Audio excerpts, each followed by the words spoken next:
A very warm welcome to Raj Malhotra IAS. Good morning and Jai Hind, and welcome to the daily current affairs and MCQ series. So, the economic survey was presented yesterday, and today it is going to be the union budget for the upcoming financial year. Right. So, let's first discuss the first article that concerns the economic survey itself, which has some good news. It is a mixed baggage, I would say.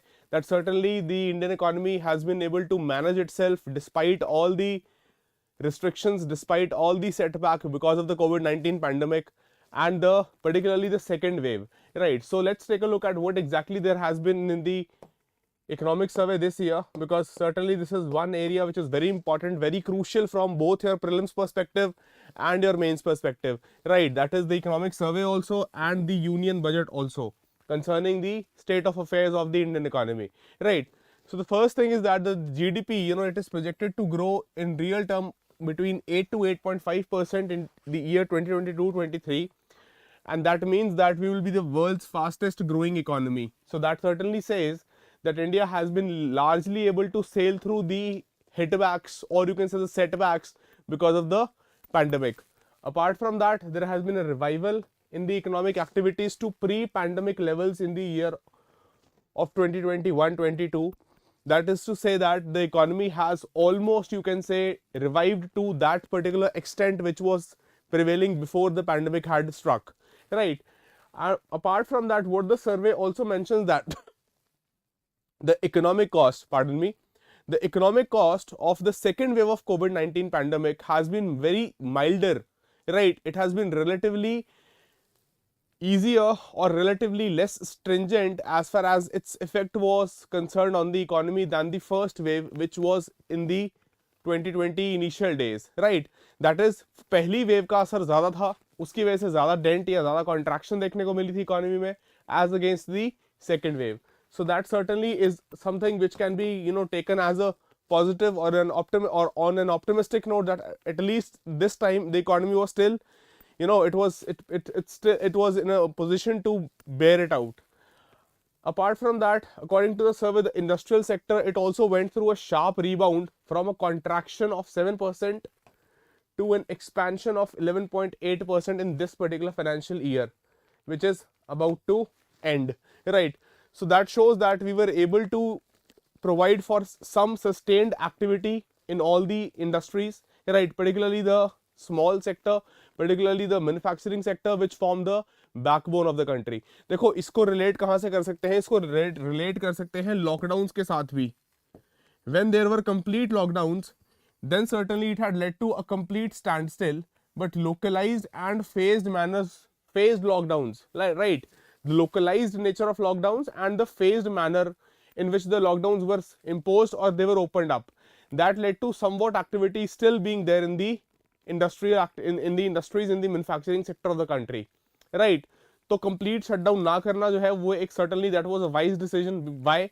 Because certainly every decision maker, the government, the administration, they were walking a very tight rope between lives and livelihoods. Right. On the one hand it was lives, and on the other hand it was the livelihood of the people.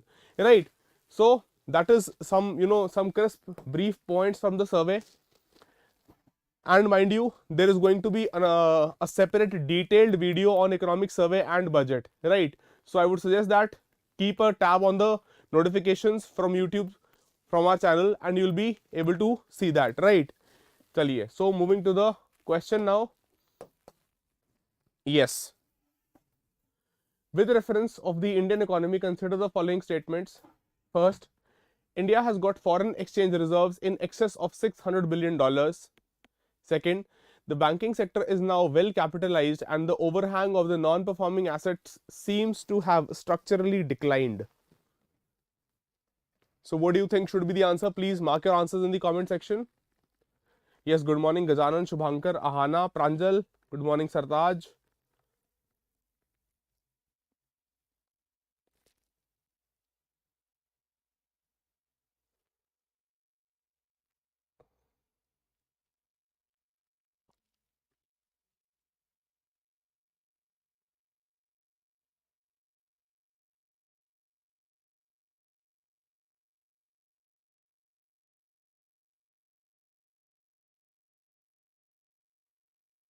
Okay, Sartaj and Shubhankar are saying A. Great.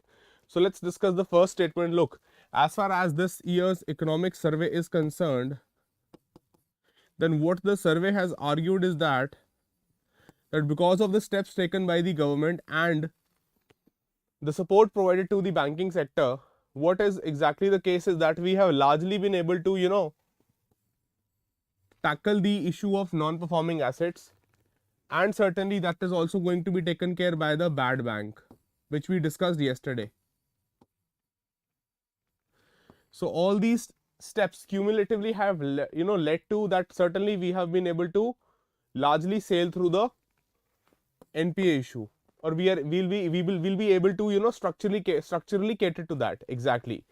So for second is correct, and first is also correct that you have somewhere around 623 odd billion USD as the foreign exchange reserve, which we have right now having. So that is a great amount of cushion which can be given, right? So answer will be C, that is both 1 and 2 are correct for question number 1. Yes, exactly, right. Chaliye, so I believe this is clear. Moving to the next article now.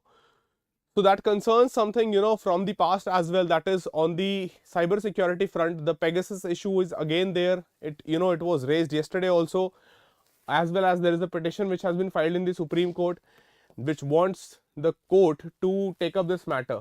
So what becomes important from your exam perspective is the Pegasus issue. What exactly the Pegasus spyware, cyber security concerning our country, Information Technology Act and the Telegraph Act, which are the two relevant laws here.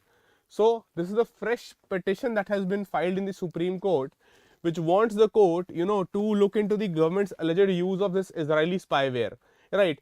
It wants to take into account a New York Times report which reported on the matter, and which alleges that India had this deal with Israel. And that is why also some people are suggesting in these reports who have also suggested that because of this particular deal which India had with Israel, we had changed our stance with respect to Palestine as well, right? But that is certainly not from official sources, that is only through the media. Apart from that, if we take a look at the the earliest avatars of Pegasus, they used to spearfish and enter into the phones through any clandestine mean, that is either by an SMS or an email, and through that, right, that is they are going to send a push notification to your phone, and through that they are going to infiltrate into the device, which is once going to get infected, and it can easily just gain control to all the other things, right? That is to entice the target to click on that target. Later it has developed into a zero click attack. Now what is a zero click attack? This basically means that without the user intentionally or unintentionally pressing any email link or any hyperlink or clicking on opening any email or an SMS, without that the Pegasus is able to take control of the most basic functions of your device, and that is where the sophistication and advancement of Pegasus lies, right? Apart from that, in 2019 also WhatsApp had said that it can also enter the phones via calls made on the platform even if they were not attended. So that is how this Pegasus is too dangerous for if it falls into the hands of the non-state actors particularly, right? Chaliye, so let's take a question now. Hanji.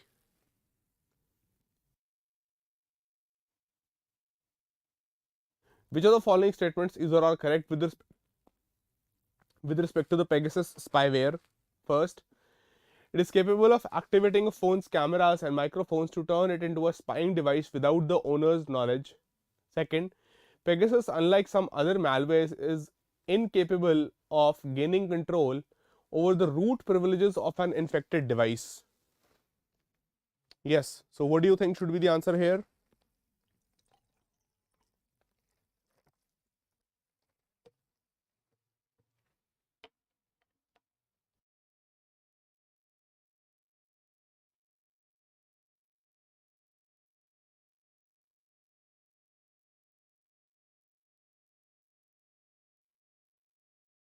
Okay, great. So look, certainly it is capable of, turning on the cameras and the microphones. So it simply means that your device can be made to or can be used against your own interests, right? That despite your knowledge, your camera will be activated, despite your knowledge, your microphone will be activated, and your all conversations can be recorded, your location can be traced, your videos can be shot, right? All that can be done without even you knowing about that thing and without your consent. But it is also capable, it is not incapable, but rather it is capable of gaining root privileges. Now what is this root privilege? This basically is the access to the admin controls, access to the admin controls of the device. That is, when you are trying to enter the passcode into your phone, right, or you are trying to enter your biometric, your thumb impression or your face ID, and you're trying to unlock your device, that is where the the root access of the phone comes into play. That is the how the admin in the phone is working, how the administration in the phone is working. Those are the level of, that is the level of access, or that is the level through which you are able to let the device know that it is actually the, and it's a genuine, it's a authentic verification that has been done, and now you can access the device.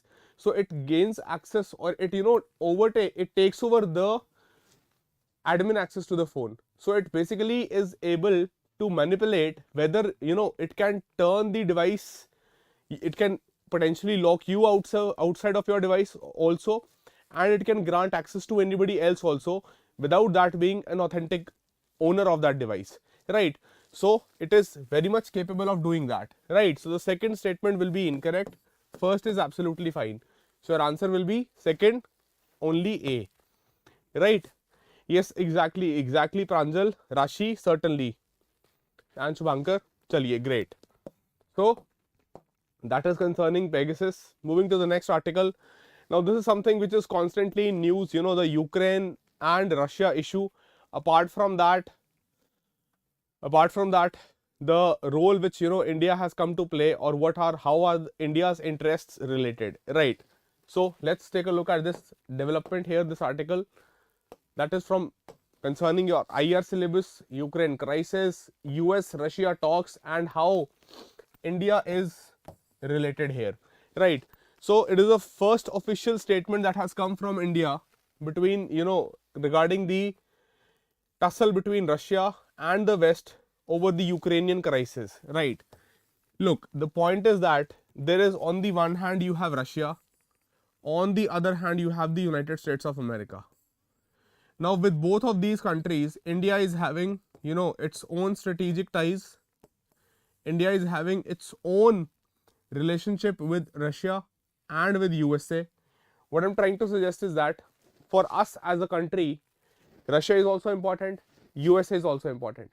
So हमारे लिए दिक्कत ये है कि हमें एक बहुत tight rope we have to walk, we have to balance both the sides. हम ये नहीं हो कर सकते कि हम किसी भी कंट्री की स्ट्रेट आउट साइड ले लें या किसी एक पक्ष की तरफ झुकते हुए दिखाई दे, राइट? बिकॉज सर्टनली यूएस के साथ आपकी एंगेजमेंट अच्छी खासी है.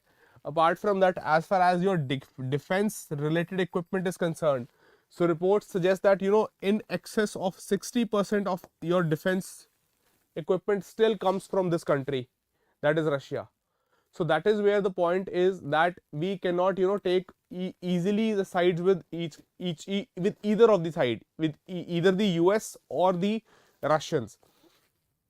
Apart from that, the tensions have increased because the Ukrainian forces, they have been patrolling the border in the east and the north, including Chernobyl in Ukraine, which falls as the shortest route between Russia and Kyiv, that is Ukraine's capital.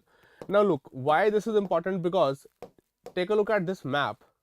Through this map, you'll be able to see that if Russia were to invade Ukraine, so potentially it can invade through three potential sites or three potential sides.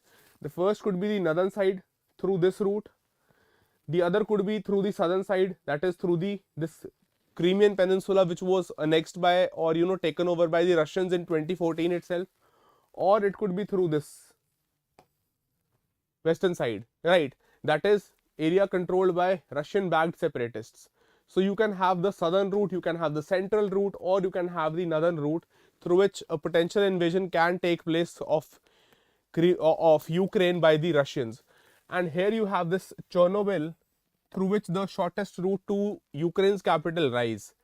Right, sir, can you explain what are the main cause of tussle? Certainly, I'll explain to that, Shubhankar. Just give me a second, coming to that in a moment. Right.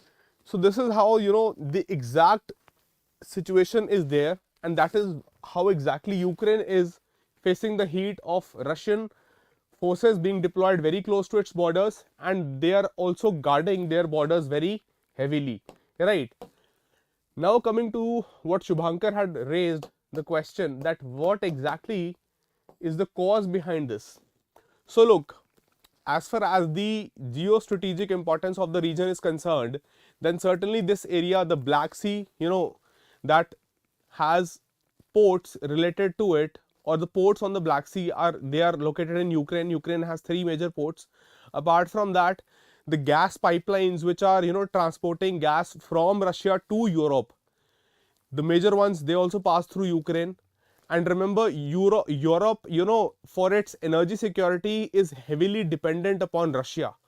So Russia certainly has this upper hand, or you can say it has this advantage to arm twist any decision which the West wants to take by manipulating, or by just arm twisting the European countries by cutting off their gas supply. And that is where, if any country, either the West or the Russians, they have the control over Ukraine, they are also going to dominate that particular flow, all those gas pipelines.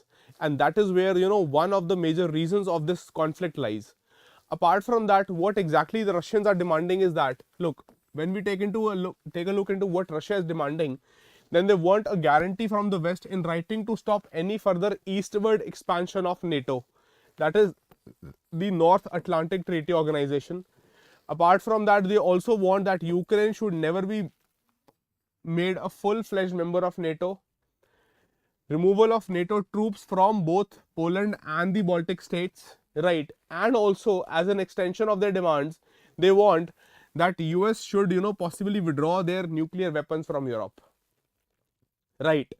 Yes, exactly. The invasion of Crimea was a flashpoint, Ahana, exactly, when Russia took control of the Crimean, or the strategically located Crimean Peninsula. Right. Apart from that, this is what the Russians want. But certainly the US and the West, what is their response? They have absolutely ruled this out, that they are not going to provide these concessions. So what is the way out? That both the sides now they are negotiating, they are on the talking table, because dialogue, can be the only way out, or dialogue, I would suggest, is the best possible way out that can be there. So they are negotiating in Paris in the presence of interlocutors from France, Germany, certainly US and Russia. So that is what the present situation is, right? Chaliye. So I believe you are clear with this article. Let's move to the question now. Hanji, which of the following statements is or are correct? First, Ukraine was the second largest economy and second most populous out of all the republics that were a part of the erstwhile USSR. Second, Ukraine played a key role in both the creation of the USSR and its dissolution. And third, it was the Ukrainian referendum of 1991, in which over 90% of the participants voted to leave the USSR, that spelled the end of the Cold War superpower.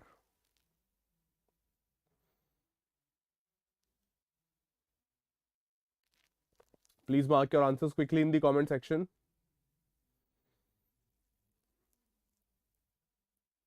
And please bear out with me, I'm not having a good throat today, right?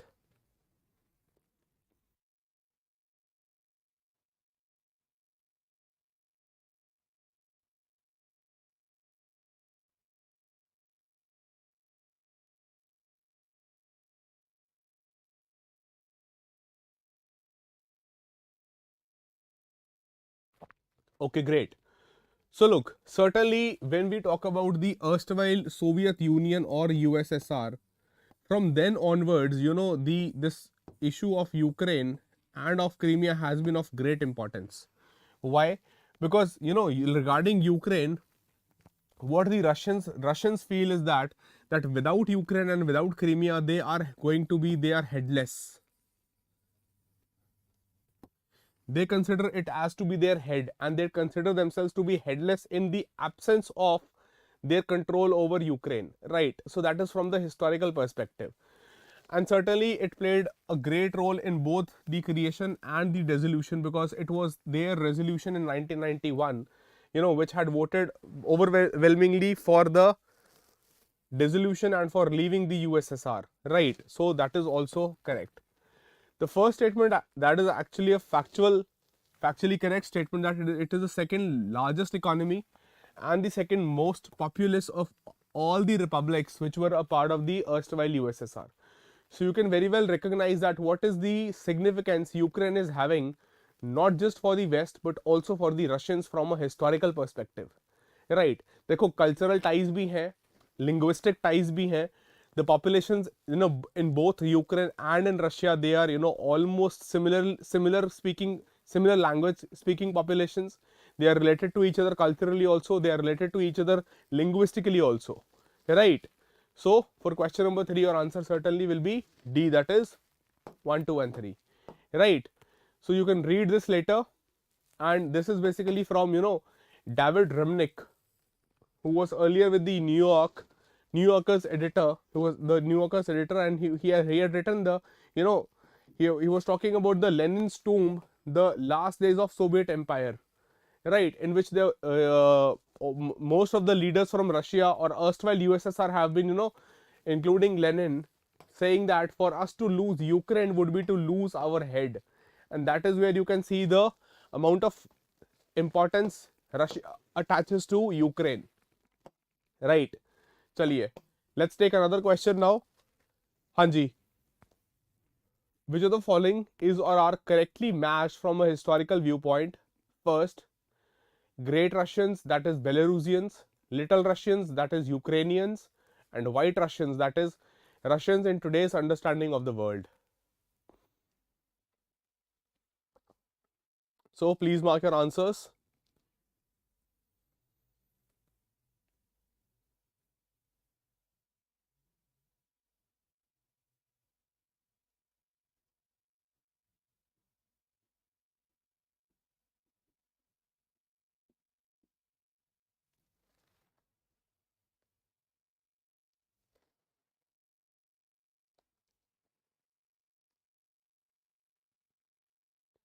Look, as far as the invasion of Crimea is concerned, that was a trigger point, we can say, in the recent years, that has led to this, flaring up of tensions between the Russians and the West. But apart from that, there have been a host of historical reasons, and we have already discussed that, how much significance the Russians attach to the Ukrainian land, right? And that is why they have always behind this annexation, or you can say capturing the control over the territory of Ukraine. Chaliye, so we have some answers. Let's take a look at the first, that is Great Russians is not certainly Belarusians, but Great Russians is, the Russians as we understand in today's understanding of this word, right? That is the present day Russians. Then the Little Russians, certainly that is the Ukrainians, and the White Russians, they are referred to the Belarusians, right? We have seen in the map also. So for question number 4, answer will be C, that is only the second statement is matched correctly. ठीक है, first और third जो है interchange है आपस में, right? So let's quickly take a look at this map which we had just seen. So here you have Belarus, this is Ukraine, and this is Russia. So this entire is, what the Russian historians have been talking about, a great Russian land, right? That is how they have been associating it with. So that is where the Russian imperialist thinkers, they have formulated this concept of a tripartite Russian nation consisting of the Great Russians, the Little Russians, and the White Russians. That is, as we understand today, the Ukrainians and the Belarusians, right? So please take a note of this. It can very well be a potential question, or at least you should be aware for your own sake, right? Chaliye, so I believe this is clear. Moving to the last question for the day. Hanji. So which of the following statements either are correct with respect to admin, that is, it is an annual meeting of the foreign ministers of the ASEAN countries along with India as a dialogue country. Second, it has approved the India ASEAN Digital Work Plan 2022. And third, Brunei, Cambodia, Laos, Philippines are a part of the ASEAN group. Yes, please mark your answers.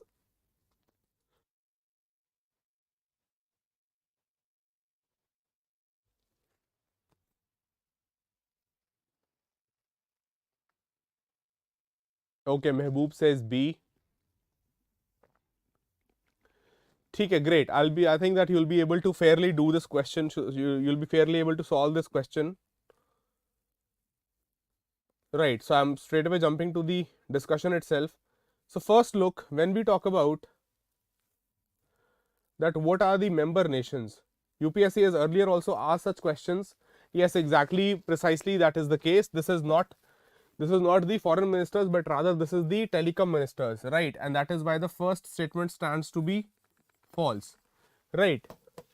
It is an annual meeting certainly, but of the telecom ministers of ASEAN along with the other participating countries which are called the dialogue countries, right? Recently it has approved the India ASEAN Digital Work Plan 2022, and that is fine, and all these countries are a part of the ASEAN group. So 2 and 3 answer will be B, right? Question number 5 answer will be B. Let's quickly take a look at the 10 ASEAN member states. So you have Brunei, Philippines, Laos, Vietnam, Malaysia, Indonesia, Cambodia, Singapore, Thailand and Myanmar, which are the member nations of the ASEAN, right? Apart from that, why was this in news? Because recently the India ASEAN Digital Work Plan has been approved by the ministers meeting of the ASEAN group, that is the telecom ministers group, that is ADG Min, and along with the participation of Australia, Canada, China, European Union, India, Japan, Korea, New Zealand, Russia, UK and the US, which are the dialogue partner countries, right? So that is why this was in news, right? Chaliye. So with that we come to the conclusion of this session. Thank you so much for joining in. Stay safe, study well, and I'll see you tomorrow. Until then, Jai Hind and bye-bye.